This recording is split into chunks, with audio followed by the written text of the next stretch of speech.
அன்பான இல்லத்தரசிகளுக்கு பயனுள்ள சமையல் குறிப்புகள். 1.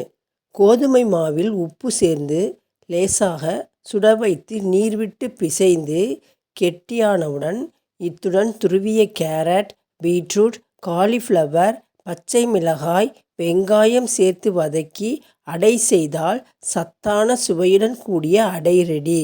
2. இட்லி மாவில் உளுந்து போதாமல் மாவு கெட்டியாய் இருந்தால் பச்சை அப்பளங்களை தண்ணீரில் நனைத்து மிக்சியில் போட்டு 1 நிமிடம் ஓடவிட்டு மாவில் கலந்து அதற்கு பின் இட்லிகள் வார்த்தால் இட்லி பூ மாதிரி இருக்கும். 3.